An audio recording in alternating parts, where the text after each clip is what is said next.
청취자 여러분들 안녕하십니까? 2020년 7월 30일 형제사역단 로레디노스 모임을 시작하겠습니다. 오늘은 제1권 19장 구속, 하나님의 영원한 계획과 20장 구약에 나타난 은혜의 언약을 공부하고 토론하도록 하겠습니다. 제가 가진 책 359쪽부터 391쪽까지입니다. 오늘의 담당자는 조경삼입니다. 19장 구속에 대한 발표를 시작하기에 앞서 몇 가지 질문들을 드리고자 합니다. 누가 구속에 대해 알아야 하고 왜 알아야 합니까? 그 자체를 한 거예요. 질문이야? 우리에게 하는 질문이었어요? 네, 질문이에요. 청취자들에게 한 게 아니라? 질문이 뭐예요? 누가 구속에 대해 알아야 하고 또 왜 알아야 합니까? 누가 구속에 대해 알아야 되는가? 구속받는 사람이 알아야겠죠. 구속 받는 사람이요? 구원받는 사람인데 그럼 누가 구원을 받는 사람들이죠? 타락한 사람. 의인. 뭐 구분 없이 누구나 다 알아야죠. 그쵸. 뭐 모두 다 알아야 되죠. 그럼 나 이제 왜 알아야 합니까? 구원에 이르기 위해서. 구원에 이르기 위해서. 구원에 이르기 위해서 구속을 알아야 한다. 구속의 개념을 알아야 한다는 거예요? 아니면 구속이 존재한다는 거 알아야 한다는 거예요? 둘 다죠. 뭐. 구속의 개념을 알면 구속 존재를 알 수 없죠.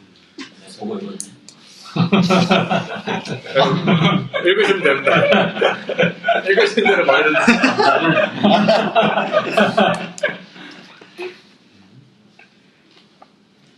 뭐 답이 있는 건 아니고 사실.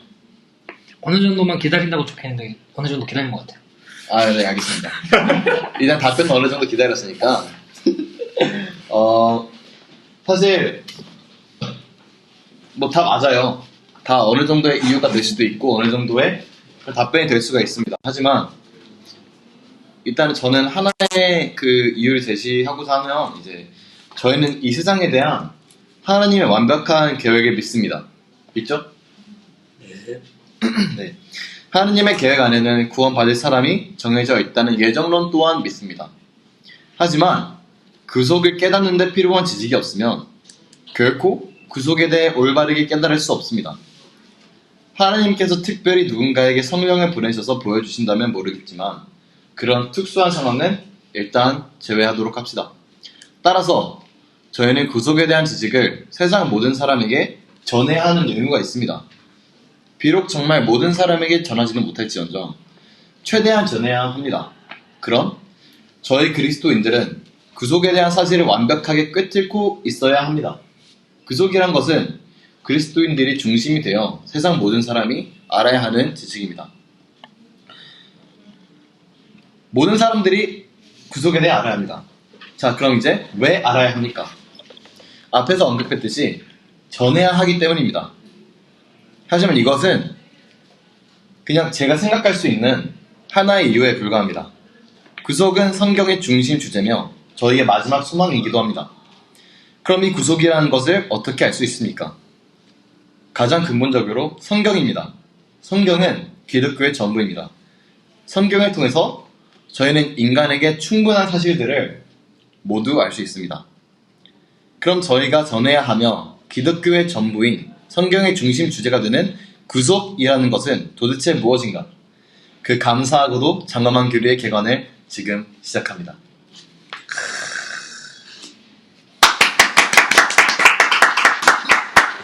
이제 인트로. 네, 이제 인트로이고. 자, 이제 구속 그 362페이지로 넘어가서 지금까지는 그냥 서론이었고 이제 362페이지로 넘어가서 구속이란 너무나도 크고 깊은 개념이기 때문에 우선 9가지로 세계선을 나누고 있습니다. 하나하나씩 읽어드리면 구속은 전적으로 하나님의 일입니다. 구원은 전적으로 은혜로 말미암습니다. 구속은 창세 전에 계획되었습니다. 구속은 삼위 하나님의 협의 가운데 이루어진 일입니다. 구속은 확실하고 완벽한 계획입니다. 그리고 구속의 계획은 반드시 성취됩니다. 구속은 사람에게뿐 아니라 만물에게도 적용이 됩니다.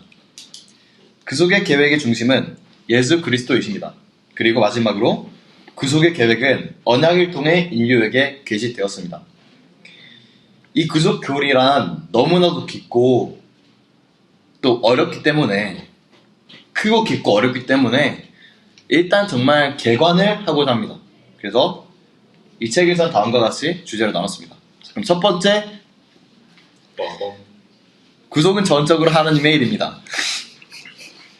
성경은 하나님께서 사람을 구속하는 개념이시고 이 사실을 창세기 3장에서부터 저희는 발견할 수가 있습니다. 인간이 타락한 순간 모든 것이 끝난 시점에 하나님께서 아담과 하와를 부릅니다. 그리고 하나님께서 소망을 주십니다. 그러니까 꼭 한번 읽어주시기를 권합니다. 읽어주세요. 그래서 결국 성경은 결국 하나님의 사람의 구속을 위해 하신 일에 대한 설명입니다. 다만 교회는 성경이 하나님에 대한 사람의 추구라는, 그러니까 교회는 성경이 하나님에 대한 사람의 추구라는 이단의 주장에 의해 많은 영향을 받았습니다. 구약 성경이 하나님을 추구하는 인간에 대한 기록일 뿐이라고 주장합니다. 그러나 성경은 하나님의 말씀이라는 사실을 저희는 아주 잘 알고 있습니다. 성경은 하나님의 창조, 계획, 섭리에 대한 기록입니다. 제가 생각한 표현입니다. 되게 뿌듯해하시는데? 이거 없으면 발표 안 될 것 같은데. 네, 안 됩니다. 이제 말하면서부터 자신감이 넘쳐. 내가 했지만 정말 잘했어. 내가 했지만 적절했어 아주. 고민 많이 했어요. 특히 하나님의 계획과 섭리는 이 언약을 통해서 이루어집니다. 이 언약은 이제 앞으로도 계속 다뤄질 주제인데 이 언약을 일반적으로 행위 언약이라고 부릅니다. 혹시 그 에어컨 조금만. 주세요. 네네네. 온도 누르고 해야 돼. 떨려요 막. 네. 언약이라고 부릅니다. 하나님은 아담과 선악과를 먹지 말라는 언약을 맺었지만 인간의 대표인 아담은 인간을 대표하여 하나님께 반역했습니다. 그 결과 저희는 전적으로 무능해지는 결과를 얻었습니다. 하지만 하나님은 저희를 그저 무능한 상태로 유지하지 않으셨습니다. 유기하지 않으셨습니다. 이게 인정 안 하시잖아요. 그니까. 재밌다. 자, 내가 유기를 사실 이거 공부를 하면서 네. 그러니까 어느 정도 좀 네. 인정이 됐어요. 받아들이셨어요? 네, 네. 그거 받아들이기 시작했습니다. 다행이네. 그 부분이 나옵니다 이제. 사실 받아들였었지만 그렇죠. 약간 그래도 이걸 놓치기가 그렇죠, 좀 그래서 그랬던 건데 이제는 노키가. 네, 놓기가 네. 그래도 그랬는데 이제는 뭐 충분히 그렇습니다. 네. 좋아요. 구속교리는 하나님이 사람에게 하신 일에 대한 설명입니다. 하나님이 사람에게 하신 일에 대한 설명입니다. 사람이 하나님을 달리기 위해 무엇을 해야 하는지에 대한 메시지가 아닙니다. 성경은 저희와 하나님께서 화해하기 위해 하나님이 행한 일을 말합니다. 고린도후서 추워가지고 고린도후서 5장 19절에서 곧 하나님께서 그리스도 안에 계시사 세상을 자기와 화목하게 하시며 그들의 죄를 그들에게 돌리지 아니하시고 라는 구절이 있습니다. 보면 주어가 하나님입니다. 사람이 절대 아니에요. 하나님께서 화목하게 하시며 하나님께서 우리의 죄를 우리에게 돌리지 않으셨습니다. 구속은 전적으로 하나님이 하시는 일입니다. 구원은 두 번째로 넘어갈게요. 두 번째는 이제 364페이지입니다. 구원은 전적으로 은혜로 말미암습니다. 구원은 전적으로 은혜로 인한 것입니다. 그런데 왜 이걸 구속이라고 표현하지 않은 걸까요? 왜일까요? 자, 이 내용은 책에 나와 있지 않습니다. 그러나 저희는 직관적으로 알 수 있습니다. 저희는 믿음으로 구속이 아닌 구원을 외칩니다. 그쵸? 저희가 믿음으로 구원을 받는다고 말하죠. 구속을 외치면 되지. 구속을 외치면 안 되죠. 그쵸? 구속을 외치면 안 되죠. 예수 그리스도는 저희를 구속하신 분이십니다. 맞죠? 네. 네, 맞죠? 하느님의 그 놀라우신 계획으로 저희를 구원하기 위하여 구속을 만드신 거예요. 그쵸? 네. 그러니까 구속은 보면 일반적인 것입니다. 그러니까 일반적이라는 것은 이제 예수 그리스도께서 그 선택받은 누군가를 위해서만 십자가에 달려 죄를 사해 주신 것이 아니라 보편적인 인류의 죄를 없애주신 거잖아요. 네. 그러나 그것을 믿고 결국 구원으로 가게 되는 사람들은 한정이 되어 있습니다. 네. 이 설명으로 솔직히 완전히는 아니더라도 그냥 조금의 느낌 정도는 저는 가져갈 수 있다고 생각을 해서 저도 완전히 설명을 못하고 해서 이 정도로 설명을 마무리하고, 아무튼 이 구원은 전적으로 은혜입니다. 인간은 어리석은 행위밖에 하지 않았습니다. 저희는 심지어 죄를 짓고 나서 하나님으로부터 멀리 달아나기까지 했습니다. 그리고 그들을 부르신 것은 하나님이십니다. 은혜란 저희가 하나님의 성품에 대해서 배울 때 앞에서 배웠지만 자격 없는 자에게 주시는 호의입니다. 구원은 전적으로 은혜로 말미암습니다. 자, 세 번째로 넘어가겠습니다. 365페이지입니다. 구속은 창세 전에 계획되었습니다. 아주 먼 옛날 하늘에서는 당신을 향한 계획이 있었습니다. 아, 노래로 불러줘야죠. 아주 먼 옛날 하늘에서는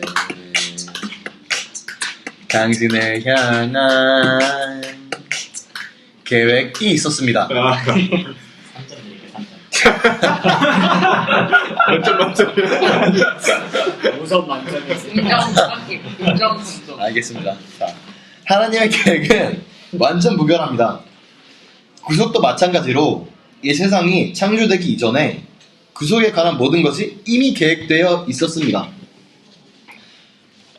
곧 창세 전에 그리스도 안에서 우리를 택하사 우리로 사랑 안에서 그 앞에 거룩하고 흠이 없게 하시려고. 에베소서 1장 6절. 전제가 창세 전입니다. 성경은 저희가 창세 이전부터 택함 받은 자라고 분명하게 말씀하십니다. 그럼 우리는 이런 질문을 할 수 있을 겁니다. 그럼 하나님께서 타락할 걸 아시고 만든 다음에 뭐 누구는 구원해주지 않은 거야? 너무 무책임한 거 아니야? 라고 질문할 수도 있습니다. 왜냐하면 인간은 시간의 제한을 받고 살아가기 때문에 연대기적으로 보는 습관이 너무나도 강할 수밖에 없습니다. 그러나 하나님에게는 창조와 타락과 구원이 이미 벌어진 사건입니다. 시간을 초월하시는 분이기 때문입니다. 하나님에게 저희는 존재할 것이며 존재하는 중이고 저희는 존재했던 사람인 겁니다. 맞아. 과거, 현재, 미래를 다 넣었네요. 그렇죠? 네, 그렇죠. 그러니까 마찬가지로 누군가는 이미 구원받았고 또 누군가는 이미 구원받지 못한 것입니다. 조금 더 쉽게 예를 들면 저희가 사과가 있어요. 사과를 먹었어요. 사과를 소화시켰어요. 그런데 이 모든 일련의 사건들이 동시에 일어난다는 겁니다. 이미 벌어진 사건들이라는 거죠. 오케이? 뭔지 모르겠지만 알겠어요. 자, 그렇습니다. 누군가는 이미 구원받았고 누군가는 이미 구원받지 못한 것입니다. 그렇기 때문에 제가 이제 유기를 좀 받아들이기. 이 부분에서 이제. 네. 자, 그럼 네 번째로 넘어가서 366페이지입니다. 구속은 삼위 하나님의 협의 가운데 이루어진 일입니다. 저희는 이것에 대해서 사실 많이 듣고 많이 배웠어요. 구속은 삼위 하나님의 협의 가운데 이루어진 일이라는 것은 성부와 성자와 성령께서 구속의 계획과 목적에 동참하셨다는 것입니다. 우선 인간을 만들 때 자신에게 부여된 복수형은 성부, 성자, 성령님께서 협업하셨다는 것을 알 수 있었죠. 여기에서 이제 누군가는 이게 천사들이 아니냐, 천사들이랑 같이 협업했다는 거 아니냐라고는 말을 하는데 저희가 앞에서 배웠다시피 천사는 그럴 만한 능력을 가지고 있는 존재는 아니잖아요. 그러니까 이거는 성부, 성자, 성령님께서 동참하셨다는 사실을 알 수밖에 없는 부분이라고 배웠고, 특히 히브리어 1장 2절에 따르면 성경은 성자를 만유의 상속자라고 말하기도 합니다. 이제 성부랑 성자랑 구속을 이루어가기 위해서 얼마나 많이 동참했는지 그런 일들이 많이 나오는데 성부께서는 성자에게 만물과 그것을 다스리는 권세를 주셨습니다. 이는 요한복음 17장 2절에서도 드러납니다. 꼭 읽어보세요. 저희는 아담이 인류의 머리이고 대표임을 알고 있습니다. 그러나 아담은 타락하였고 인간은 타락했습니다. 그랬으나 하나님은 성자를 새로운 머리이자 대표로 세웠습니다. 이 대표는 더는 인간이었을 수가 없었습니다. 왜냐하면 모든 인간은 아담 아래에서 이미 끝장났기 때문입니다. 따라서 성육신이 절대적으로 필요해집니다. 모양만 죄 있는 모습으로 오시고 예수 그리스도를 새로운 머리와 대표로 삼으셨습니다. 모양만 죄 있는 모습으로, 네, 모양만. 죄 있는 모습으로. 네, 아, 우리가 보기에 네. 그 인간이 보기에 인간이라는 형태 자체가 지금 죄를 지은 형태잖아요. 인간의 모양. 근데 우리 오염 그 부분을 배웠듯이 우리가 본성이 바뀐 게 아니잖아요. 본성은 바뀌지 않았죠. 그러니까 우리가 이게 법적인 의미로서 이제 죄인인 거잖아요. 네. 그러면 죄 있는 모양은 예수 그리스도께서 죄 있는 모양이라는 말이 좀 아, 그리스도께서 죄 있는 모양으로 오셨다는 게 좀. 그렇죠. 우리는 이제 신성과 인성을 이제 100% 가지고 있고 죄가 없으신 분으로 우리는 알고 있잖아요. 그쵸. 이 부분은 어떻게? 모양이 죄가 있다고 해서 네. 그것이 죄된 건 아니잖아요. 무슨 말이지? 예를 들어서 네. 그 혹시 최근에 나온 똥맛 말구미 아니 그 똥 모양 말구미 아시나요? 아, 저 처음 들어봐요. 네, 말구미가 똥 모양으로 나왔어요. 저런. 그게 똥 모양이라고 해서 그것이 똥은 아니잖아요. 그렇죠. 그런 의미입니다. 그 육신 자체가 왜 죄된 거야? 그러니까 왜 죄됐다고 표현을 하는 거야? 그 인간의 육신이 그 죄를 범한 대상이 인간이잖아요. 그쵸? 그러면 사실 그냥 좀 비유적인 표현인 건데 아니, 비유적인 표현이라고 하기도 좀 그렇고 그 인간의 모습 그 죄를 범한 사람의 형상은 인간의 형상이잖아요. 그쵸? 죄를 범한 사람의 모양 호랑이도 아니고 사실 인간밖에 없잖아요. 처음에 타락했던 모습이. 그렇죠. 인간이 죄를 지었으니까 인간의 모습으로 오셨다는 거죠. 그쵸? 호랑이가 죄를 지었으면 호랑이 모습으로 오셨겠죠? 그러니까 나는 이제 예수 그리스도에서 죄 있는 육신으로 온 게 아니라 그냥 이제 죄가 없는 육신의 모양으로 왔다고 얘기를 할 수도 있는 건데. 죄가 없는 육신의 모양. 아, 그러니까 예수 그리스도는 죄가 없으니까. 그치. 이 죄 있는 육신의 모양을 입고 왔다는 것 아, 자체가 오케이, 모순이지 오케이. 않냐 이거지. 오케이. 그러니까 예수 그리스도 자체는 죄가 없는 게 맞아요. 그렇죠. 하지만 죄가 있는 것처럼 보이는 인간의 모습이라고 하면 될까요?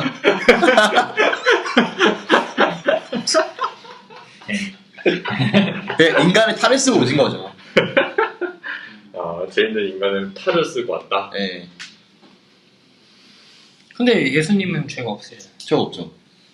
죄 있는 인간의 탈을 쓰고 왔는데 아, 그러니까 그 인간의 모습이 죄가 있다고 말하는 게 아니라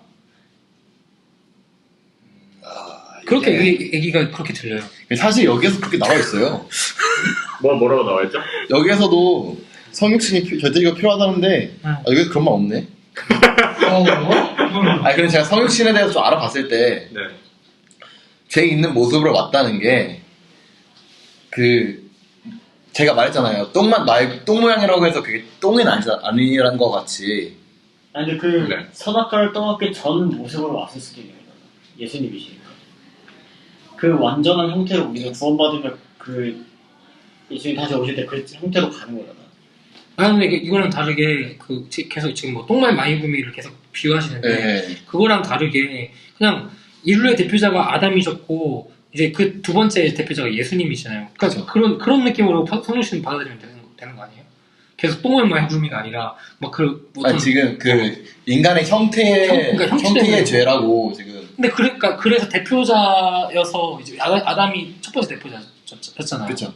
그러니까 형태도 형태인데 왜냐면 그래도 예수님은 이제 어떻게 보면 우리 죄를 다 대표로 하셔야 되니까 두 번째 대표자시니까 아담이 첫 번째 대표자의 형태 갖고 있었잖아요. 그렇죠. 그러니까 두 번째 형태지 않나. 그러니까 이제 제가 말한 그러니까 죄를 지었던 모습으로 오신 거죠. 지었던 모습으로. 예. 그러니까 인간이 지었던 모습은 뭐예요? 어떤? 그러니까 어떻게? 인간이 죄를 지었으니까 인간의 죄를 대속하시기 위해서 인간의 모습으로 오실 수밖에 없었던 거잖아요.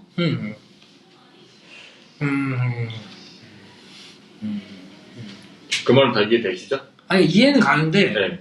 표현이 좀 그렇다는 거죠. 그러니까 이게 똥맛 마이 통은 마이부미가 이게 똥 모양이지 네. 똥은 아니지 않냐. 그러니까 나도 그 말을 알지. 그러니까 그 예수님이 죄인의 모양으로 오신 거지 이거? 죄인이 아니지 않냐 이 말이잖아. 맞아요. 근데 나는 이제 죄 있는 육신이라는 그 죄가 있다라는 그 수식어가 적절하냐 이거지. 그게 자꾸 말해. 네. 그러면 죄 있는 일을 빼고 죄인의 모습으로 할게요. 그것도 걸려. 죄인의 모습은 인간인데. 근데 제 있는이라고 여기 책에 나와 있긴 한데 아니 죄인은 안 나왔어. 여기 나와 있어. 죄 있는 그래요? 육신의 모양으로 보내시고 예수님 거 맞아. 나와 있긴 해. 어디 갔지? 그 317쪽 이제 있네. 네 있어요. 그러니까 모양만 그런 거예요. 모양만. 모양만. 그 인간의 그 모양이 제가 계속 있으니까 그냥 죄인은 어쨌든 그 육신의 모양으로 만드는 건데 그 죄인은이라는 그 수식어가 여기서 그치 적절하게 사용된 건가라는 거지. 여기 책 자체가. 그렇지. 근데 이게 사실 오해 소지가 있긴 하네요. 그렇지. 육신에 죄가 있다라고 그렇지. 해석을 할 수가 있으니까 적절하지 않다고 봅니다. 근데 육신에 제가 이제 난 있다고 어느 정도는 있다고 생각하는데 왜냐면 대신 예수님은 동정녀 몸에서 나왔잖아. 그래서 그거에서 해결되는 거 아닌가요? 동정녀랑 이게 상관이 되네요. 나 이해 못했어. 그러니까 우리가 네. 이 어떻게 보면 해산을 통해서 이 그러니까 그 원죄를 통해서 우리 다 죄인이 되잖아요. 그렇죠? 다 네. 죄인이 되시는데 그 예수님은 성령이 했으니까 그렇죠. 그럼 죄의 그걸로- 유전설을 지금 주장하는 아니 그게 아니지. 죄 유전자 아니지. 그래서 지금 제 유전설을 주장하는 거죠. 유전설. 그러면. 네, 왜냐면 해산을 통해서 할 때 동정녀이시니까 아닌 거다. 아니 그러니까 그게 아니라 잠깐만 좀 생각 좀 네, 해볼게요. 오케이. 그럼 뭐 계속할까요? 아니면 그러니까 저는 사실 지금 보니까 죄 있는 육신의 모양이라는 게 저도 오해 소지가 있다고 생각이 되네요. 적절한 표현은 아닌 것 같아요. 더 좋은 표현이 있었을 거예요. 그렇죠. 라고 저는 동의를 합니다. 경정하겠습니다. 그럼 넘어가겠습니다. 나중에 네. 또 생각 드시면 아니 근데 발표자고 여기는 네. 마틴 루터 킹 목사님이 얘기한 그런 부분들이니까 그런 네. 것까지는 뭐 안 해도 될 것 같은데. 그래서 뭐 네. 들으시는 사람도 이제 뭐 네. 그렇죠. 중간에 나오고 이럴 수 있으니까 진행하도록 그렇죠. 해야지. 깜짝 놀랄 수 있어요. 네, 깜짝 놀랄 수 있으니까. 자, 그럼 넘어가겠습니다. 성부는 성자에게 마지막으로, 그러니까 마지막 때에 사람들을 주셨습니다. 아버지여, 때가 이르렀사오니 아들을 영화롭게 하사 아들로 아버지를 영화롭게 하옵소서. 마지막 때입니다. 지금 연기하신 거죠? 네, 맞아. 아버지께서 아들에게 주신 모든 사람에게 영생을 주게 하시려고 만민을 다스리는 아들에게 주셨음이로소이다. 성부께서 사람들을 성자에게 주신 이유와 목적이 제시되어 있습니다. 요한복음 17장 1절에서 2절 말씀이었습니다. 그리고 성경에서는 요한복음 17장 6절, 12절, 히브리서 2장 13절에서도 그 근거를 제시합니다. 꼭 읽어보세요. 더 나아가서 하나님은 사람들을 주시고 그 사람들을 위하여 해야 하는 임무를 주셨습니다. 요한복음 17장 4절에서는 아버지께서 내게 하라고 주신 일을 내가 이루어 아버지를 이 세상에서 영화롭게 하였사오니 라며 주신 일이 있음을 명시합니다. 또 그러니까 하나님이 예수님에게 어떤 특별한 임무를 부여하신 거예요. 또 요한복음 3장 16절, 갈라디아서 4장 4절, 시편 40편, 히브리서 10장 5절은 이 중요한 가르침을 또 담고 있습니다. 꼭 읽어보세요. 자, 다섯 번째는 369페이지입니다. 구속은 확실하고도 완벽한 계획입니다. 세상에 우연히 일어나는 일은 아무것도 없습니다. 노아의 방주 사건에서 세상은 비웃었고 방주가 완성되자 믿을 수 없는 홍수가 일어났습니다. 이것과 같이 예수님이 오신 것도 전혀 우연이 아닙니다. 왜 인간에게 지키지도 못할 율법이 주어졌나? 지키지 못하기 때문에 인간이 얼마나 연약한지 무능한지를 알 수 있었습니다. 이건 이렇게 넘어가고요. 여러 예들이 더 있으니까 또 읽어보세요. 찾아보세요. 네. 네. 자, 여섯 번째 371페이지입니다. 구속의 계획은 반드시 성취가 됩니다. 구속의 계획은 완전하고 절대적이며 반드시 성취되기도 합니다. 창세기 3장은 굉장히 위대한 선언들이 반복이 되는데 거기에는 여자의 후손과 뱀 간의 싸움이 있을 것이라고 말합니다. 이 계획은 아주 분명히 나와 있고 진행이 되었습니다. 성취가 되었습니다. 성취? 되었다고 말할 수 있나요? 진행 중인가요? 투표로 봐도 되지 않아요? 둘 다 되지 않을까요? 된 사람은 됐을 거고 안 된 이것도 사람은 이미와 아직이다. 이미 아직 아니? 죽은 사람도 됐을 거고 근데 뱀과의 싸움에서 이미 이겼다고 보는 게 우리가 예수 그리스도의 십자가가 구약까지 미치는 거로 본다면 이미 하늘 진짜 예뻐요. 재밌다. 우와. 네, 아무튼 네. 저희는 사실 뱀과의 싸움에서 이긴 게 맞죠. 저희는 예수님을 통해서 이제 승리를 하였기 때문에 그 이미 싸운 승리에서 저희는 나아가는 거기 때문에 저희는 이긴 게 맞습니다.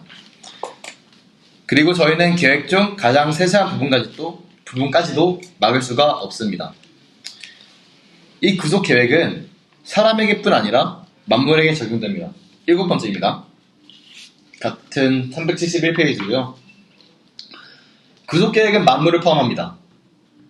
자연도 포함되며 심지어 우리의 적까지도 하나님의 계획 안에 있습니다. 이전에 배웠듯이 악한 천사들, 마귀들, 사탄까지도 그 모든 악의 영역까지도 속한 모든 것들도 전부 하나님의 뜻 아래에 있습니다.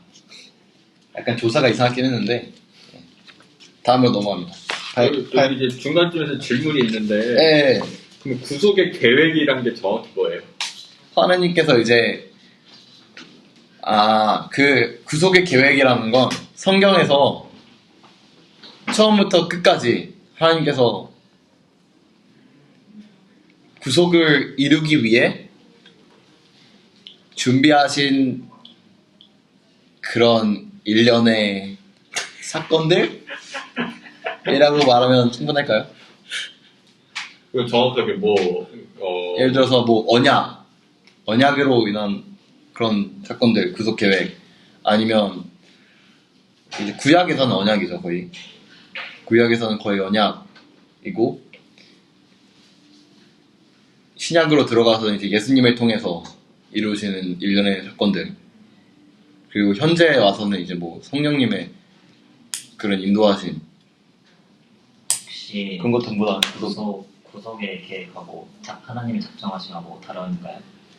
하나님의 작정하심 안에 구속의 계획이 있는 것.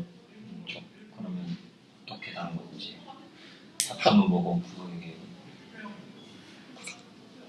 하나님이 작정하심 아래에서 악인들의 심판도 있을 거고 최종 심판도 있으실 거고. 구속은 그거 안 들어가요? 네?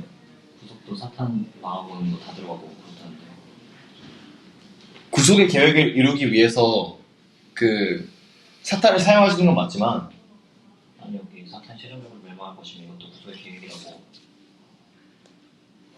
그죠? 제 질문도 그게 아, 이 구속이라고만 들었을 때는 인간에 되게 속한 데 있잖아요. 그런 것. 근데 이 구속의 계획이 인간뿐만 아니라 만물 그리고 이제 영적인 존재들까지 이렇게 확대되어 있단 말이죠. 그러면 정확하게 구속의 계획이란 게 뭔가라는 것을 저는 이거 이렇게 이해했거든요. 저는 이제 하나님께서 구속 계획, 저희를 위해서 저희를 구속하시려고 그냥 자연도 쓰시고 악의 영역도 쓰시고 전 그렇게 이해를 했는데 그러니까 구속의 범위가 그러면은 인간을 속한 게 아닌 거죠. 인간으로 국한되어 있는 게 아닌 거네요. 아니 그러니까 구속 계획은 구속은 인간에게 속해 있지만 인간에게 국한되어 있지만 구속의 그걸 이루기 위한 구속의 계획 안에는 만물이 포함되어 있다는 거죠.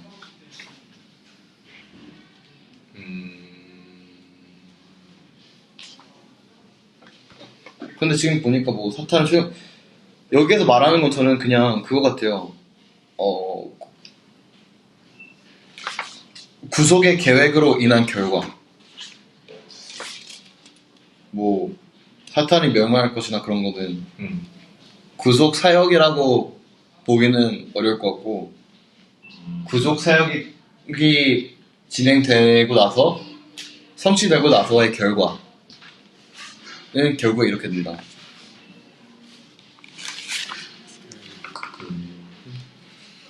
내가 기억이 안 나서 그런데 구속을 어떻게 정의 내려야 되지? 구속은 이제 아직 정의는 안 내렸고 그런데 구속을 이렇게 정의를 내린다면 저희의 죄를 사하여 주심을 통하여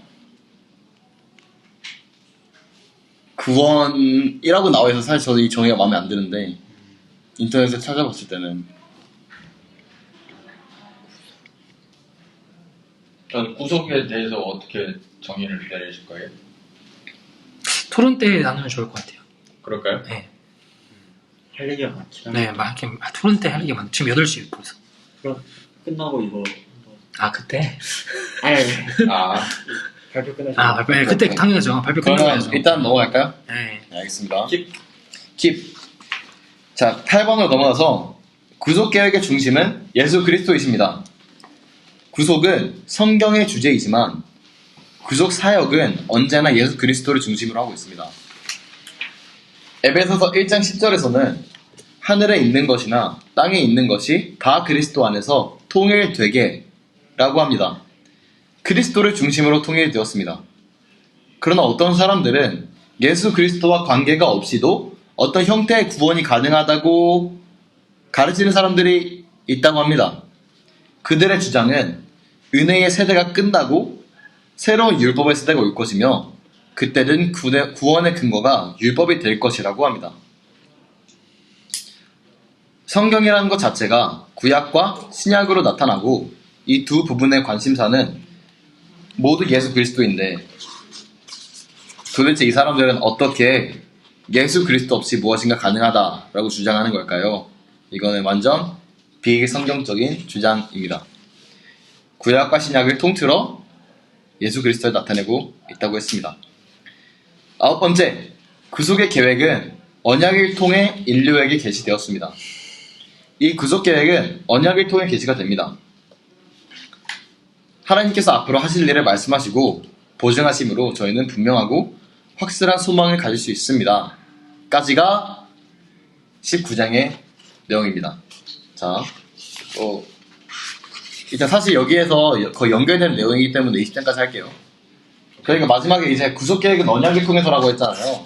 이제 20장에서는 이 언약이 어떤 건지, 뭔지 말씀을 하고 계세요. 그러니까 이 위대한 구속에 관한 진술은 언약을 통해 계시되면 저희가 이제 알았습니다. 그럼 구약에서는 어떠한 언약이 드러나는지 알아보도록 합시다. 와, 예. 언약은 우선 대등한 위치에 있는 두 당사자가 맺은 협정 혹은 계약이라고 정의를 할 수가 있다고 합니다. 그러나 하나님과 저희의 관계에서는 언약이 특수성을 갖기 시작합니다. 자, 제가 이거는 발표문에다가 준비 못해가지고 378페이지 아, 무슨 말인가 했네.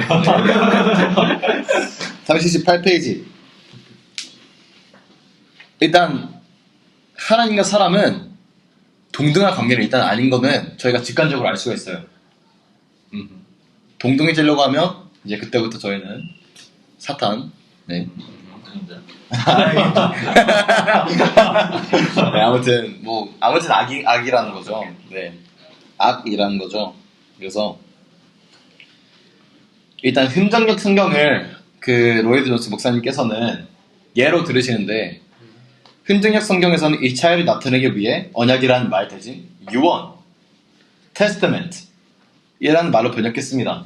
침뱉는 거 사가지고 그래서 구약과 신약이라는 말을 사용합니다. 이 구약은 영어로 Old Testament, 신약은 New Testament이거든요. 그래서 아무튼 이 개념을 나타내는 단어는 하나의 예외를 제외하고는 모두 언약으로 번역해야 한다는데 일반적으로 의견의 일치가 이루어졌습니다. 그런데 왜 이 유언이라는 말을 사용하는 것일까요? 그것은 하나님의 우위를 강조하는 것입니다. 사실 저는 이 부분을 제대로 이해를 하지 못했어요. 왜 유언이 왜 하나님의 우위를 강조하는 단어가 되는지 전 사실 이해를 잘 못했는데 이따가 하죠. 네, 이따가 아무튼 이제 일단 그 유언이라고 번역하는 건 그렇게 좋은 선택은 아니라고 로이드 존스 목사님께서 말씀을 하시지만 하나님의 우위, 즉 하나님이 저희보다 위에 있다는 것은 저희가 알아야 합니다. 아주 중요한 내용입니다. 왜냐하면 언약은 저희가 무언가를 한 게 아니에요. 언약은 그리스도의 죽음에 의해 도래한 하나님의 선물입니다. 언약은 하나님으로부터 온 것이기에 확실하고 신성불가침하며 깰 수 없는 내용입니다. 우리가 언약이라는 개념을 반드시 고수해야 하는 이유는 그것이 하나님이 자기의 계획을 계시하기 위해서 놀라운 사랑과 은혜와 겸손하신 가운데 선택하신 방법이기 때문입니다. 그리고 이 언약이라는 것은 은혜의 언약을 하고 싶어요. 네, 맞아요. 은혜야. 은혜? 은혜의 언약과 행위의 언약으로 구분이 되어집니다. 하나님은 아담을 창조하시고 나서 아담에게 선악과를 먹지 말라고 말씀하셨죠? 그러면 더욱더 완벽해질 거라고 얘기를 하셨습니다. 이것이 행위 언약입니다. 저희의 행위로 인해서 무언가가 이렇게 되는 것. 그런데 이 아담은 선악과를 또 먹었어요. 근데 이게 좀 웃긴 게 솔직히 여러분들은 완벽해질 수 있는데 사과 하나를 먹겠습니까? 사과가 뭡니까 그게? 네, 사과는 아니지만 비유를 하시자면 네. 맛있는 사과가 있어요. 당도가 막 100% 보장되는. 저는 안 먹을 것 같은데. 그래도 뱀이 꽂았으니까 일단 이해를 하고 넘어갑시다. 그 사람이 되지 않으면 모르는 거 아니에요? 그쵸. 그냥 여담이에요. 여담. 하나님은 새 언약을 맺으셨고, 그러니까 타락한 인간들에게 하나님은 새 언약을 맺으셨고, 이것을 우리는 은혜의 언약이라고 부릅니다. 하나님은 절대로 사람과 또 다른 행위의 언약을 맺을 수가 없었어요. 이것은 예수님이 성육신으로 오신 이유가 되기도 합니다. 이미 타락했는데 도대체 언약을 맺는 것이 무슨 의미가 있으시겠습니까? 있겠습니까? 그쵸? 그리고 은혜의 언약에서도 하나님은 한 가지 조건을 제시하십니다. 하나님은 하나님 자신이 우리를 위해서 무엇을 가능하게 하고 계신지 말씀하셨습니다. 하나님은 저희가 믿음을 가질 때에만 구원을 이룰 수 있다고 분명하게 말씀하십니다. 그 언약 가운데 우리가 유익들을 받을 수 있게 하기 위해 하나님이 자신이 무언가를 하실 것이라는 사실도 덧붙여서 말씀하십니다.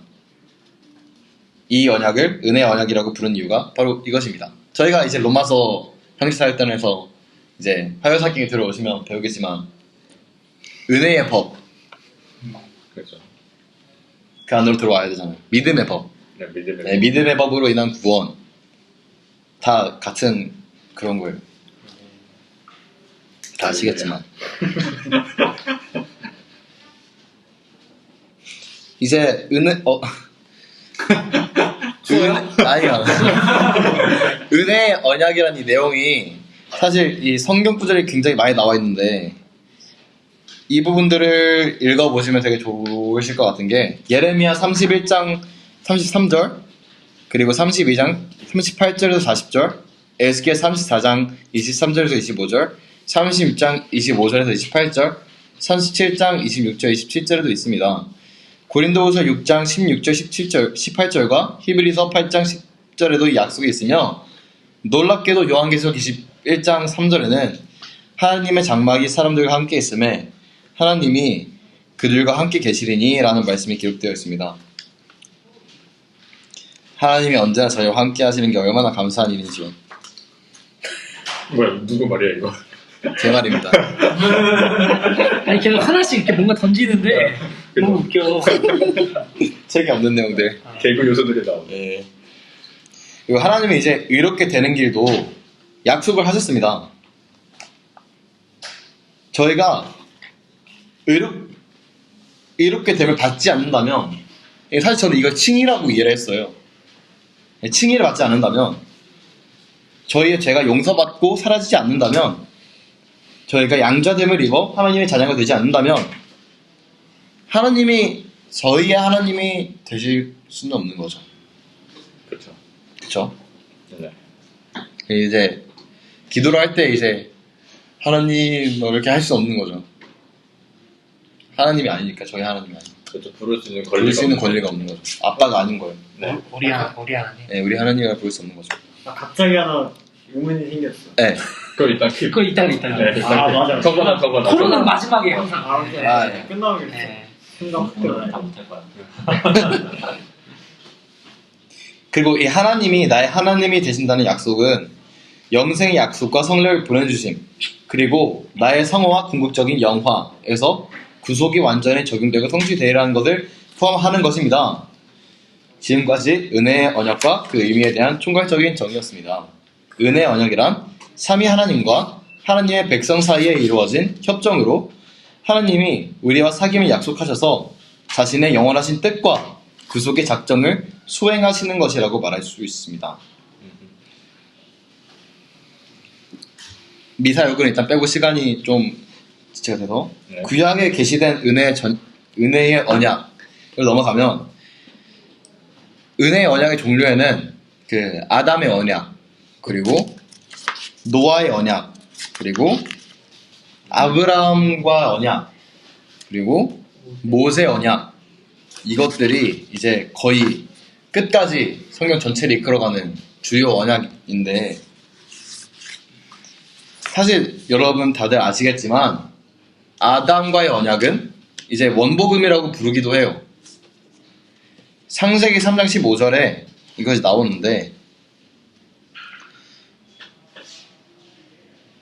아담이 타락한 이후에 하나님께서 아브라함과 또 다른 이렇게 약속을 하잖아요. 그래서 로이드 존스 목사님은 성경을 둘로 나눌 때 구약과 신약으로 나누는 것이 아니라 3장 14절 이전 그리고 3장 15절부터 마지막까지 이 두 번째 부분으로 나눠야 한다고 말씀하십니다. 왜냐하면 그 전은 타락 이전, 타락 이후 이렇게 보신 것 같아요. 그래서 3장 15절부터는 이제 복음과 은혜의 언약, 구원의 길에 대한 선포가 시작이 됩니다. 요한계시록 마지막 9절에 이를 때까지 성경의 전체 주제는 이것이고 이와 같이 나누는 것이 성경을 바로 구분하는 방법이라고 로이드 존스 목사님은 다시 말씀하십니다. 아무튼 일단 은혜 언약이 시작되는 곳이 창세기 3장 15절이에요. 그럼 원복음의 내용이 뭐냐? 뱀이 여자 및 그녀의 후손과 원수가 되게 하실 거라는 것. 하지만 이제 뱀은 하와를 미혹시켜서 결국 타락하게 됐죠.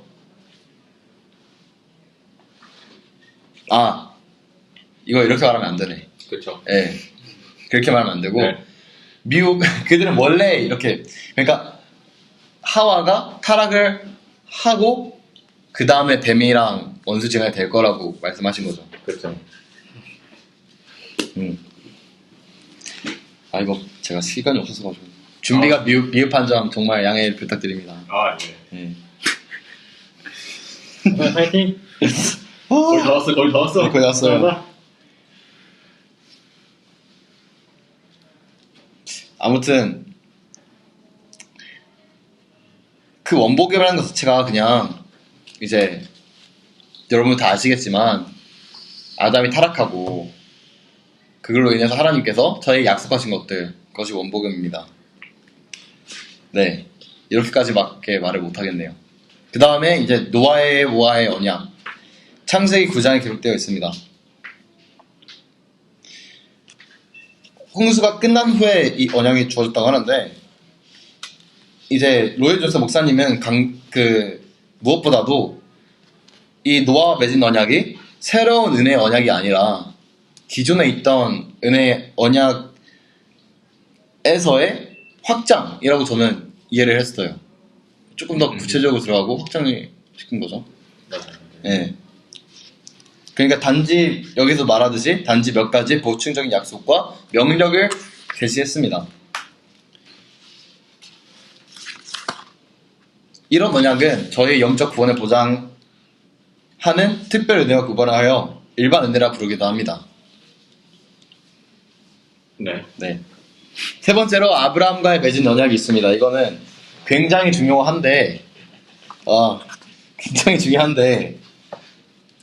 아브라함과 그 약속한 복들의 특성을 보면 뭐 땅, 뭐 자손 그리고 그것뿐만 아니라 세상 모든 사람들이 복을 받게 될 거라는 것. 이 세상 모든 사람들이 복을 받게 될 것이라 함은 아브라함의 자손 중에서 예수 그리스도가 있죠. 예수 그리스도가 저희를 위하여 죄를 사하여 주신 것, 구속해 주신 것, 그것을 의미합니다.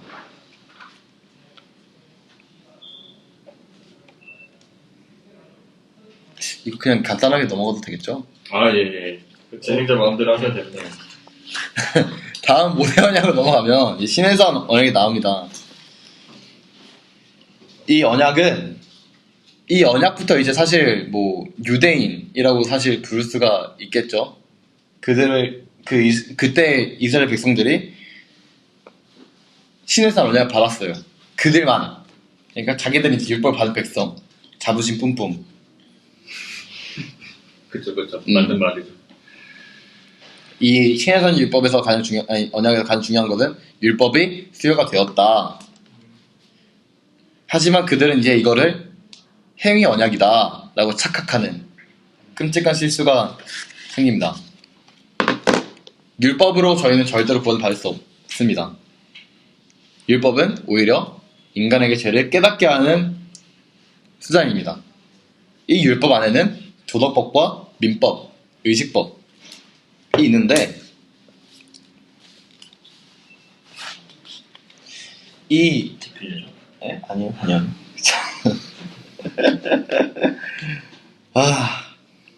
뭐야? 쉽지 않아. 쉽지 않아요. 얼마 안 남았어. 노예디저스 목사님께서는 오케이. 강조를 하시는 게 이제 신해산 언약이라는 것 자체가 그 모세와 맺은 그 언약이 이미 주어진 것이었고 또 에덴 동산에서 암시되었던 은혜의 언약과 어떤 충돌도 일으키지 않는다는 사실을 그러니까 다 동일선상에 있다고 말씀하시는 거죠. 네. 그리고 이제 이거 그 여종 이야기는 좀 안 할게요. 제발. 네, 알겠어요. 어려워서. 율법을 알아서 넘어가시면 돼요. 너무 소심해져가지고. 아니에요. 강해요. 네. 율법의 두 가지 목적. 첫째, 율법은 죄의식을 증가시키기 위해 주어졌습니다. 구원이 아닙니다. 두 번째 목적, 저희를 올바른 길로 인도하기 위해서입니다. 이것이 율법의 두 가지 목적입니다. 그렇습니다. 율법은 그냥 일종의 선생, 가정교사의 역할, 아니면 양심을 찌르는 바늘 같은 그런 역할입니다. 결과적으로 그 로이드 존스 목사님께서 말하고 싶은 것은 이 구약에서도 저희가 신약에서만 언약이 있고 뭐 그런 게 아니라 그 근본적인 구원, 구속이라는 메시지가 구약에 있다고 말씀을 하시고 싶었던 겁니다. 마무리 멘트가 조금 어색하지만 일단 여기까지 하겠습니다. 아, 네, 고생했네. 아 너무 힘들어요. 장엄하게 시작했지만 멋있게 맞췄어. 시작은 용두삼이 박수로 맞췄어. 시작은 창대였으나 아, 잘했어. 빠졌어. 고생. 긴장해서 네, 제가 들어줘야죠. 예, 됐습니다. 토론 시간. 제가 토론 주제를 준비는 해왔어요. 그래도 그럼 한번 해주세요. 아, 예. 마음껏. 일단 토론 주제는 저희가 구속이 아, 그 구속의 1번부터 9번까지 보시면 하나님의 행하심과 하나님의 계획으로 나눌 수 있었습니다. 그쵸? 보면 1, 2번은 하나님의 행하심이고 그 이후로는 다 하나님의 계획에 대해서 나와 있거든요. 근데 이제 인간이 하는 것은 아무것도 없었고 저희는 분명 이에 감사해야 합니다. 하지만 분명 무엇인가를 저희는 하고 싶어 하잖아요. 하나님을 위해서. 그럼 인간에게는 분명히 개인에게 사실 이것도 하나님의 배려인 것 같기도 한데 그래서 인간에게 이제 사명, 소명이 있잖아요. 그렇다면 구원받지 못하는 자들의 사명 그리고 소명이 과연 있을까? 구원받지 못한. 네, 예정론에 의해서 구원받지 못한 사람들이 과연 사명이나 소명이 있을까? 아니면 그것이 있다면 어디서부터 오는 것일까? 하나님인가 사탄인가? 입니다.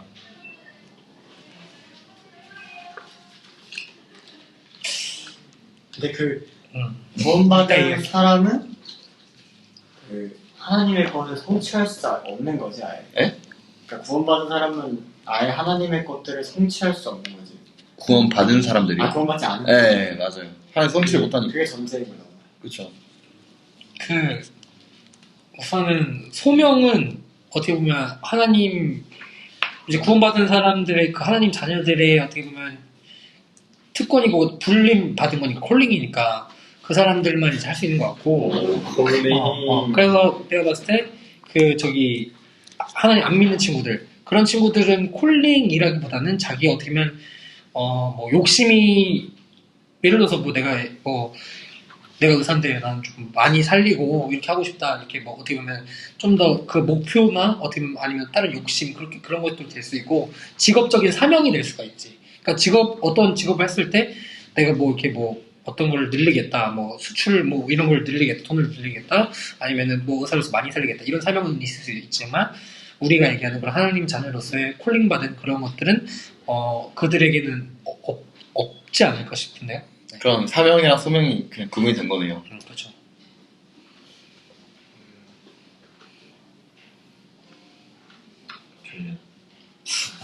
이거 나옵니다. 이런 건 방송 시비에 적합합니다. 오늘 이사 아 맞아 이사하고 오셔가지고 또 아니면 사실 말하시기 별로 없으면 다른 토론 주제로 넘어갈까요? 아까 많았었는데. 우리 어차피 여친에서 공부한 게 많아. 제 생각에도 없는 것 같아요. 없는 게 맞지 않을까. 저도 없다고 보는 게. 사명과 소명은 그리스도인들에게만 주어진 것이죠. 거라고 생각을 하기 때문에 아예 구원의 그 서정에 소명이 있지. 단계의 소명이 있으니까 소명을 거치지 않고서는 그 구속을 받았다고 말할 수가 없다. 그 소명이 그 소명이에요? 거의 그렇죠. 아, 구원의 서정에 나오는 그 소명이 사명과 소명할 때 그 소명이? 사명과 소명을 그 소명은 아니고 그냥 이제 소명으로 이제 불림을 이제 받는 거지. 구원 사정. 콜링. 콜링 되는 거지. 맞지 않아요? 그럼? 근데 이게 그 원래 이 한글만 그런지 모르겠지만 이 많은 단어를 내포하고 있잖아. 그러니까 조금 의미가 조금 달라 내가 봤을 때. 다르긴 하고. 다르지. 오르도 살루티스. 너가 얘기한 그 소명은 지금 그 소명이잖아. 그쵸. 그러니까 구원의 서정의 소명이 있기보다는 이제 뭔가 이 직업적인 그런 것도 완전 내포한 그런 소명을 얘기하는 거잖아요. 좀 다르지. 완전. 그렇죠, 다르죠. 그럼 다른 주제로 넘어갈까요? 네. 또 있어요? 전 없어요. 아 그래요? 네. 그럼 우리 아까 그 킵했던 거. 킵했던 것들. 구속이 무엇인가?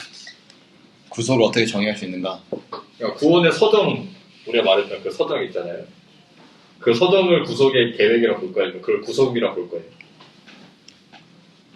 서정은 구원의 서정 구속으로 볼 수 없을 것 같은데요?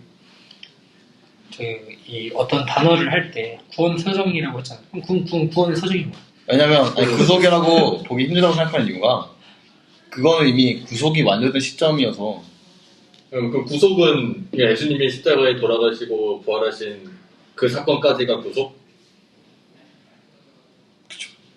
나는 여기서 나온 것처럼 창세기 3장 15절 이후부터가 나는 구속 요한계시록까지? 생각하는데 아니 뭐 재림하실 때까지 재림하시면 그러니까 하실 때까지 그 전 저 지금도 그러면 계속 하시고 계시지. 구원은 그러니까 이미 하시고 있겠지만 그리고 이 성화되는 친구들도 있을 수 있으니까 저는 이 구속의 계획을 그냥 구속의 계획? 구속의 계획을 예수님 그거까지 보고 예수님 오시는 거? 예수님 오시는 게 승천? 예수님께서 저희 십자가에서 달려 돌아가셔서 저희의 죄가 딱 사라진 그 시점까지. 구속이라는 개념을 어떻게 내리냐에 따라서 네, 이게 달라지기 기간이 때문에. 달라지잖아요. 저는 이제 그걸로 보는 거죠. 죄의 대속하심. 죄의 구원하시기 위해서 대속하심을 대속하심. 예. 구속이다. 어떻게 생각하세요? 지금 머리가 어떻게 생각하세요? 저는 그냥 놀랐어요. 그래도 얘기해야죠. 네, 그래도 제가 얘기해요. 얘기해도 되죠. 그럼. 놀랐어도 얘기하는 거죠. 근데 제가 구원의 서정에 대해 잘 몰라요. 혹시 구원의 서정에 대해서 누가 자세하게 설명해 주실 분? 또 발표가 기가 막히게 하지. 구원의 서정이 무엇인가요? 자, 구원의 서정이랑 와, 기가 막히다. 저희가 구원으로 이르기까지의 순서라고 이해하시면 일단 안 되고, 그쵸? 어느 정도 이제 그 시간적인 개념이 들어가기는 하지만 이거를 시간 순으로 이해하면 하시면 안 되는데 그 이야기, 약간 산책로 아니면 뭐 이야기라고 보시는 게 가장 좋을 것 같아요. 튤립으로 설명해줘요. 튤립으로. 튤립으로 튤립이 설명해 이건 주세요. 다르잖아요. 응? 튤립이랑 구원 서정은 다르잖아요. 뭐에 달라게? 오케이, 다 봤습니다. 뭐에 달라? 인간은 튤립, 깜짝 놀랐네. 토털 뭐였지? 디프레비티. 토털 depravity, 그리고 unresistible grace, 잘하네. 그리고 limited edition, 아니, limited, 아무튼 제한 속죄.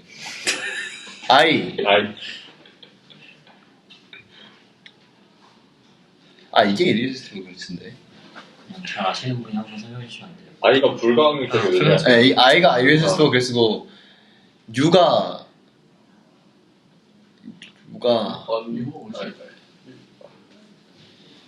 전적 타락. 전적 타락, 전적 무능. 아니, 무능이 아니잖아요. 무능 아니, 전적 타락. 불가항력적인 은혜. 무조건적인 선택. 무조건적인 선택. unconditional. 맞아요. unconditional. 그리고 P는 perseverance of saints. 그렇죠. 성도의 견인. 성도의 견인. 그렇지. 이게 있어요. 인간 타락했잖아요. 네. 그런데 하나님께서 인간을 창세 전에 선택을 하셨어요. 이게 예정. 1번 예정. 그리고 이들을 하나님이 타락한 가운데서 또 부르십니다. 콜링. 아까 말했던 것처럼 소명. 이게 두 번째예요. 그리고 세 번째랑 네 번째랑 시간적인 그런 차이가 거의 없는데 없다고 보는 게 맞는데 이게 칭이랑 회심 맞죠? 무슨 소리야?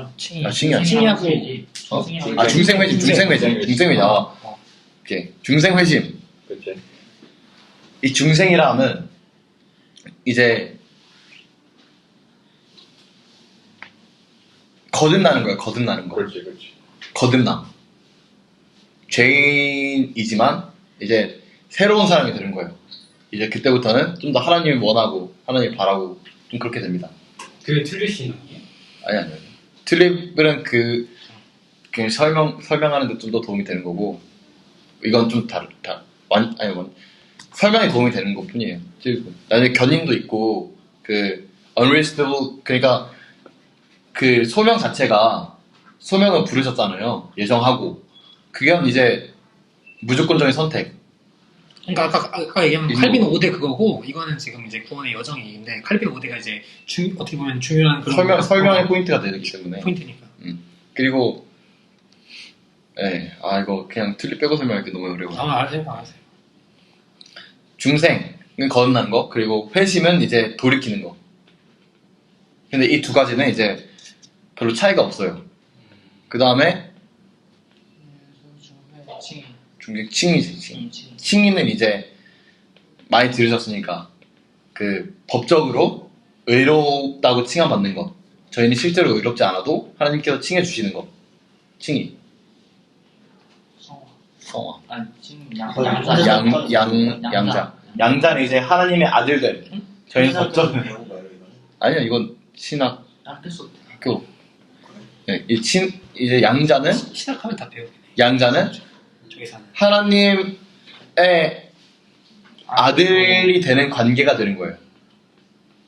입양된 아들이라는 관계가 형성이 되는 거고, 그 다음에 칭의, 성화는 점점 저희가 이제 거룩해져가는 과정, 삶 속에서. 그리고 견인. 하나님께서 저희가 연약하기 때문에 올라갔다 내려갔다 해요.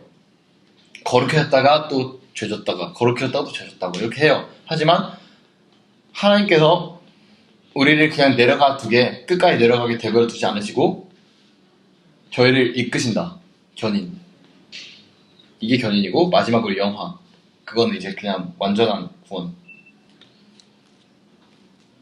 이렇게 다들 사실 말씀드려도 어려운 이 순서에 동의하는 거예요? 하나 더 보이죠? 근데 이게 사실 정확한 그건 아니고 사실 좀 학자들마다 또 견해가 또 달라가지고 저희는 일단 기본적으로 이렇게 받아들이죠. 일반 개혁주의에서 말하는 구원의 서정에는 예정이 없어요. 음. 예정 말고 소명부터 시작해. 일반 개혁주의에서 말하는 구원의 서정에는. 예정, 소명, 중생, 칭의, 양자 사무실, 그 다음에 성화, 영화 사이의 회심. 사이의 회신 네. 8개야? 9개 과정인데 이거를 이렇게 칭하면 9개잖아요. 네, 5, 6, 7, 8개 보여. 견인. 성화 견인 영화. 성의, 견인, 영화 견인 영화. 9개인데 개혁주의에서는 예정 빼고 소명부터 시작해서 소명, 중생, 그다음에 회심을 2개로 나눠요. 회개랑 신앙. 이로 나눠서 소명, 중생, 회개, 신앙, 칭의, 양자, 성화, 견인, 영화. 이렇게 어렵다. 9개. 여기서 예정부터 시작하는 그 회심이 그냥 회개랑 믿음이 그냥 하나라고 봐서 회심이라고 말한 거예요.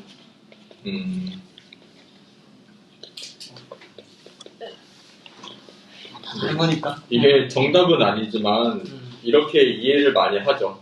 기본적으로. 광고보다는 그리고 이게 뭐 시간의 순서라고 보지도 않고 그렇죠. 시간의 순서는 이걸 꼭 이렇게 2단계를 받는다고도 얘기하진 않아요.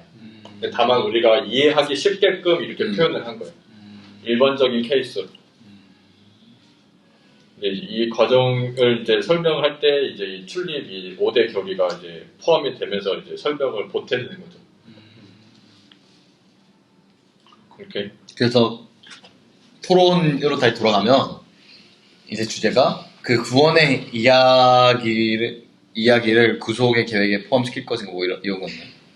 그러니까 이 구속의 정의를 어떻게 내릴 것인가. 내일까지는 거기에서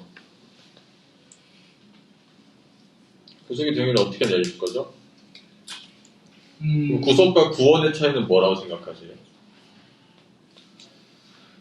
저는 구속의 계획은 저도 아브라함 사건 이후부터가 구속의 계획이라고 생각을 해요. 그러니까 구속을 어떻게 정의를 내리면 구속은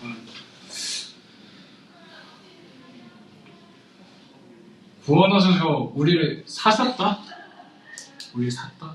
그러니까 죄인된 우리가 하나님께서 찾아오셨고 하나님께서 우리 선택하셨고 구원하심으로 말미암아 해야 되지만 구원에 대한 그 속죄 제물이 필요했을 거고 그 제물이 예수 그리스도였다. 저는 그렇게 생각합니다.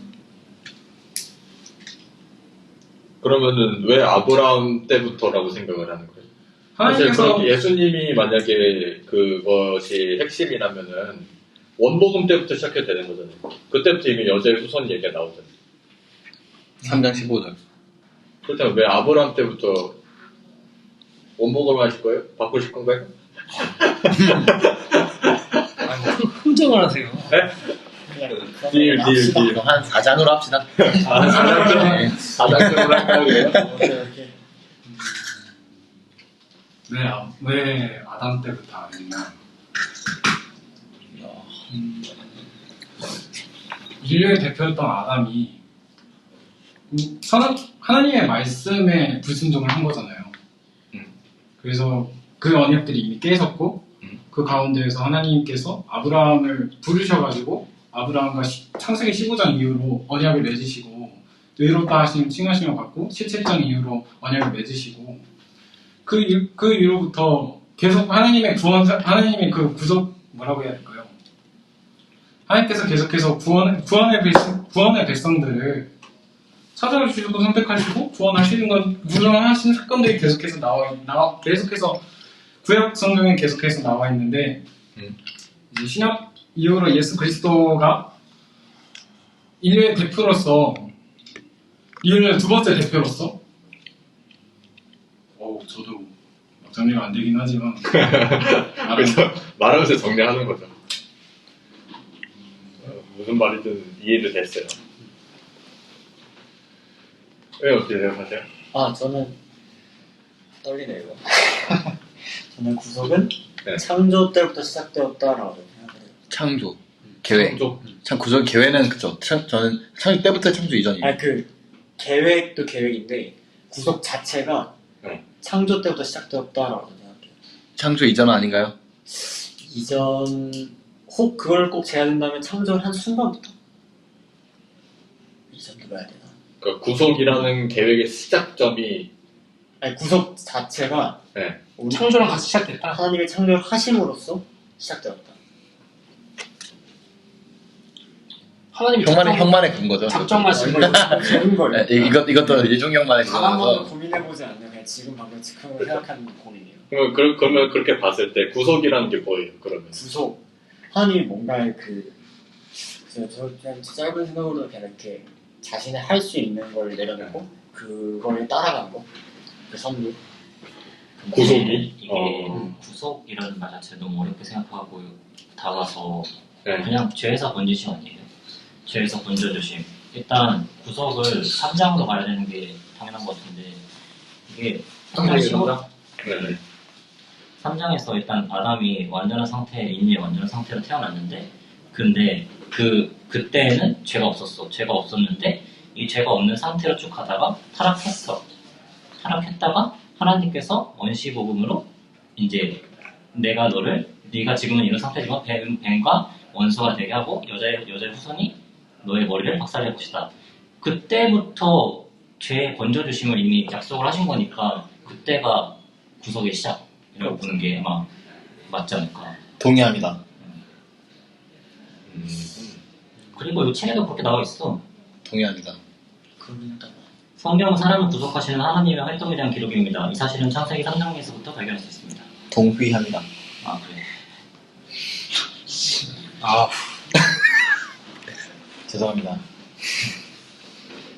이 부분은 다들 이제 그게 없으신 거예요? 이해가 없으신 거예요? 그러니까 우리가 너무 넓게 봐서 막 예수 그리스도의 십자가의 공로가 이미 다 미치고 있고 그리고 하나님께서 창세 전부터 작정하시고 그런 거를 다 생각하다 보니까 너무 어렵게 들어가는 것 같은데 성경 이것만 본다면은 3장부터 보는 게 저도 그렇게 생각합니다. 합니다. 그러면 끝은 어디로 보실 거예요? 표시로 제리? 그럼 지금도? 구속의 역사는 지금도 이루어지고 있지. 우리는 시간에 묶여 있으니까 지금도 이루어지고 있다고 말하고 있고, 근데 하나님 입장에서는 이미 이루셨고 이렇게 말하는 게 이게 구속이라는 게 예수 그리스도의 십자가의 희생으로 우리가 죄를 속량받은 일을 이제 구속이라 하고, 죄에서 건지심. 그렇죠. 그 다음에 이제 이 일로 통해서 사람들을 이제 구원하는 거고, 그렇죠.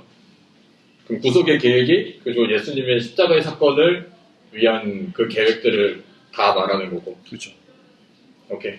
오케이. 다 이해되시죠? 좀 정리했으면 좀 올려주세요. 교토박이. 다들 발표자가 마무리 해주세요. 와.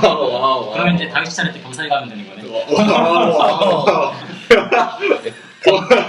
이거 돌려막기 아니에요? 오예. 그러면 이제 다른 것도 있지 않았어요? 킵했던 거? 그 이제 하나님의 우위 그거 킵해놨고 뭐 어떤 거예요? 나는 365쪽에 시간 되나?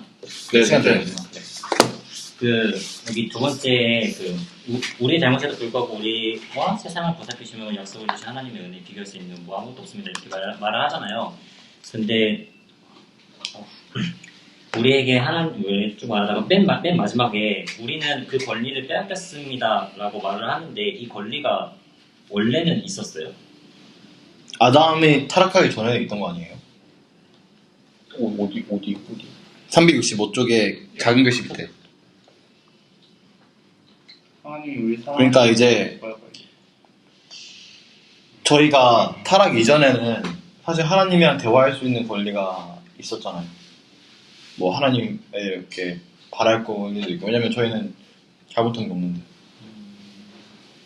맞아요. 그거야. 에덴에서부터 우리가 이제 아담은 그 하나님과 교제를 했고 했는데 그 이제 타락으로 인해서 그걸 그냥 사랑을 받을 권리가 이제 없지 어떻게 보면. 근데 대신 하나님이 그걸 해주신 거지 은혜로. 너무 대충 적어놨어 이걸 원래 있었나라고. 네. 이거 그게 그게 있어요. 그 364쪽에서 좀 더 극단적인 표현을 써볼까요? 부분. 두 번째 문단에 다섯 줄. 여기서 이제 그러니까 10번째 줄부터 보면 될 것 같은데 우리를 용서해 주시도록 우리를 대신에 간청하고 계신 분으로 묘사합니다. 이 부분이 사실 저희는 이제 예수님을 그런 거 있잖아요. 저희가 기도를 하면 뭐 천사들이 메신저 역할을 해서 그거를 올려보내고, 그리고 이제 예수님이랑 성령님이랑 우리를 위해서 중보하시고 또 하나님께 이렇게 대신 또 말씀도 해주시고, 이거 아시나요? 알죠? 그러니까 근데- 우리는 너무 무지해가지고 기도를 해도 하나님의 뜻에 알맞은 기도를 하지 못하니까, 그러니까 이 기도를 예수 그리스도와 성령님께서 그 알맞게 중보를 해주신다. 우리 대충 이렇게 대충 알고 있잖아요. 근데 여기서는 이게 간청하고 계시는 분으로 묘사하고 계십니다. 근데 이게 성경적 가르침이 아니라고 전혀 맞지 않다고.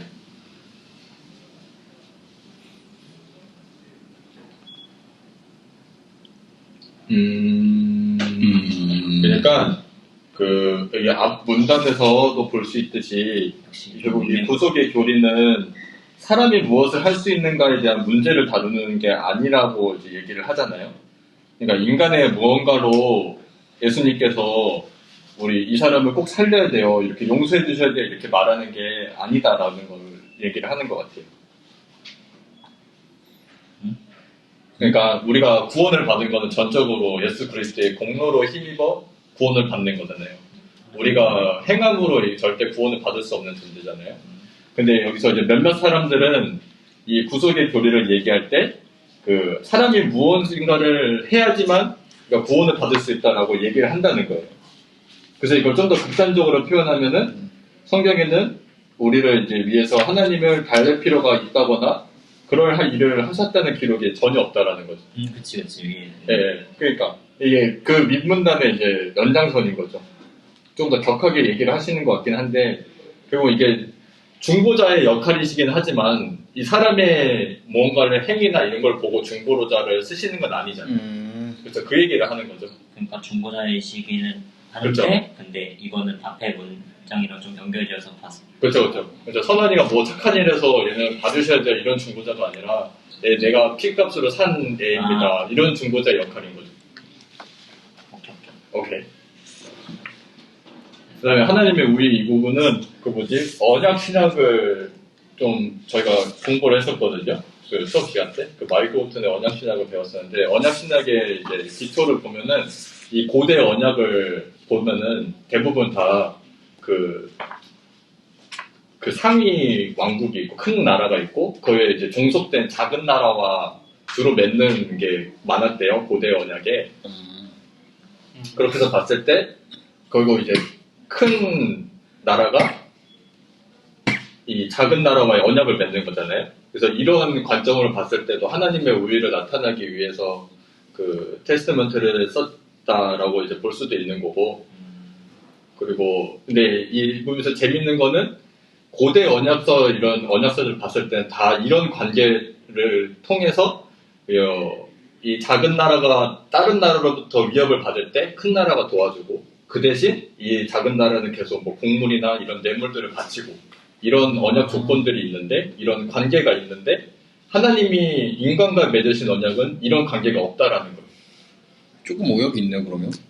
그리고 이게 은혜의 언약이라는 거죠. 그러니까 하나님의 우위라는 게 은혜의 언약. 어쨌든 큰 나라와 작은 나라 이렇게 대등하지 않듯이, 그러니까 하나님과 인간의 사이에 대등하지 않다라는 것을 이제 강조하고 싶었던 거죠. 그러니까 흡정력도 결국 킹제임스 버전이잖아요. 그게 쓰였던 그 역사를 알면은 또 이게 또 이해가 되실 거예요. 오케이, 됐습니다. 하나님의 우위는 이제 그렇게 설명할 수 있을 것 같아요. 문화를 좀 알아야 되네. 그렇죠. 고대 그 언약 그 조건들이 그랬대요. 관계나 조건들이. 갑과 을이 뚜렷하고, 갑은 뭘 해주고 을은 뭘 해주고, 이런 조건들이 분명했대요. 근데 하나님이 인간과 맺으신 언약을 보면은 전혀 아니라는 거죠. 특히 아브라함이 이제 17장에 이제 언약을 맺었을 때 보면은 그 재물들은 다 있지만 하나님만 지나갔잖아요. 그것도 을만 지나간 게 아니라 갑만 지나갔잖아요. 원래는 둘이 같이 걸어가면서 만약에 이 약속을 어기면은 이렇게 되겠다라는 것이 이제 그 약속을 의식을 하는 이유인데, 아브라함만 지나가고가 아니라 하나님만 지나갔다 이거죠. 이게 베리트였나, 베리트. 미안해요. 몰라요. 전 그런 거 몰라요. 아무튼 그래서 이게 은혜의 언약이라는 거죠. 그래서 은혜의 언약이다라고 이제 마이크 오튼은 이제 그렇게 주장을 해요. 맞습니다. 네, 여기까지. 이제 발표자분 이제 마무리 해주시죠. 마무리해주세요. 저 아니에요. 마무리 멘트를 까먹어서. 아니 뭐 오프닝 멘트는 해놓고. 처음에랑 19장만 한 거야. 그리고 이제 20가 때 이제 힘들어가지고. 아니, 제가 사실 적당히 변명을 할게요. 오케이. 교정 너무 힘들어요, 진짜. 괜찮아요. 뭐 때문에요? 교정이요, 교정. 교정. 번역 교정하는데 너무 힘들어요, 진짜 이거. 무슨 언어? 너 그거 끝난 거 안 했어? 네? 무슨 언어 교정하셨어요? 교수님. 저 이빨 교정. 장난이고 영어. 그래. 일단 빨리 해. 깜짝 놀랐네. 마무리 멘트 해주세요. 네, 잠시만요. 다시 해줘요. 무슨 소리예요? 제가 이거 일부러 그래서 그럼 경사는 다음에 해주는 거예요? 일부러 저 그래서 공지를 띄웠거든요. 무슨 공? 자, 오늘 공부는 여기까지 하도록 하겠습니다. 오늘은 19장, 20장.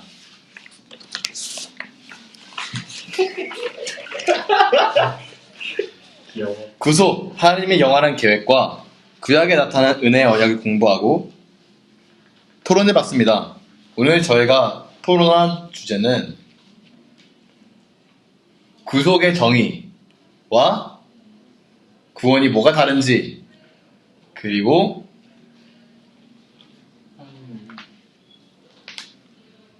하나님의 오해가 무엇인지 잠깐 다뤄봤습니다. 그리고 이상입니다. 그리고 저희가